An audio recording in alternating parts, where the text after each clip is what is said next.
Alors, frères et sœurs, vous le savez, demain, jour des défunts, il nous sera possible de célébrer les messes comme il était prévu avec une assemblée. Et nous pouvons remercier les pouvoirs publics qui ont bien voulu tenir compte de ces jours de Toussaint et de jours de prière pour les défunts avant d'appliquer un confinement plus strict. Vous savez qu'à partir de mardi, nous ne pourrons plus célébrer la messe normalement avec une assemblée.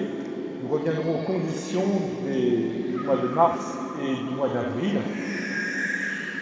Donc nous reprendrons dans le diocèse le dispositif que nous avons connu, en particulier une messe le dimanche matin à 9h, diffusée depuis la chapelle de la Maison Saint-Sixte grâce à RCF et à la chaîne YouTube du diocèse.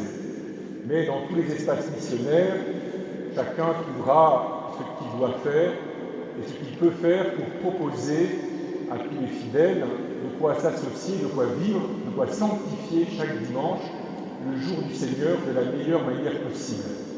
Nous espérons bien que cette mesure ne durera pas trop longtemps. Tous les efforts que nous avons faits depuis le mois de mai, nous, je veux dire, notre société française collectivement, malheureusement se sont montrés insuffisants pour juguler la progression de l'épidémie.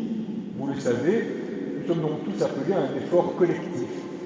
Nous pouvons regretter, nous regrettons que cet effort collectif passe par l'interdiction de célébrer les offices. On peut d'ailleurs juridiquement contester la formulation de cette mesure de la part des pouvoirs publics. Il y a un effort national auquel nous sommes invités à consentir.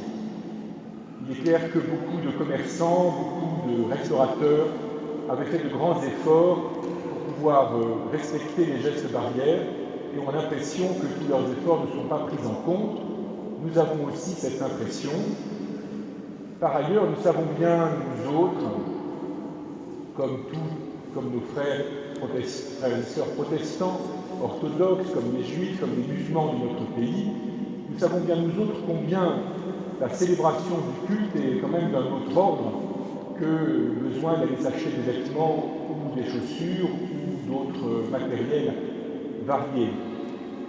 Nous savons bien que nous, chrétiens, nous savons bien, particulièrement nous, catholiques, nous savons bien que nous pouvons écouter les paroles du Christ, nous pouvons lire l'Évangile, mais nous avons besoin d'entendre ces paroles en sentant près de nous la présence physique d'autres qui les écoutent dans ce qu'elles ont de consolant, mais aussi parfois d'abrupt, en même temps que nous. Nous savons bien que lorsque nous célébrons la messe, nous ne faisons pas simplement une commémoration, mais que nous accueillons la présence même du Christ qui vient à nous, et que les ondes, quelle que soit leur efficacité, ne nous permettent pas d'éprouver de la même manière cette présence.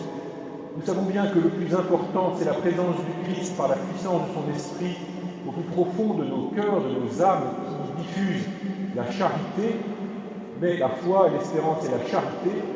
Mais nous savons aussi que le Christ a voulu que pour percevoir sa présence de ressuscité, nous profitions aussi de la présence des autres et que nous goûtions aussi le goût fugitif sans doute du pain, mais qui est le canal qu'il a choisi pour venir nous rejoindre au plus intime de nous-mêmes. C'est donc un grand sacrifice qui nous est demandé.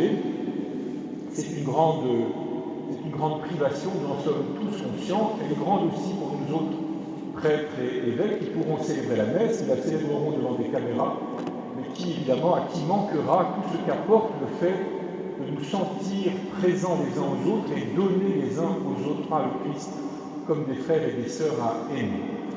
Frères et sœurs, puissions-nous vivre ce temps de confinement et ce temps de restriction avec un cœur généreux, avec un cœur large, en faisant attention à ceux et celles qui nous entourent, en particulier à ceux et celles qui vont se retrouver plongés dans une solitude plus grande, parce qu'ils auront moins de visites, parce qu'ils ou elles ne pourront plus sortir de la même manière.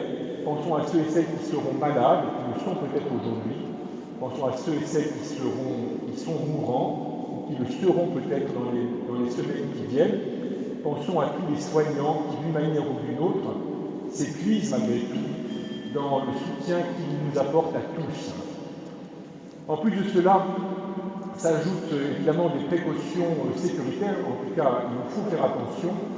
Nous avons découvert jeudi que le seul fait de venir prier dans une église pouvait parfois devenir un acte héroïque.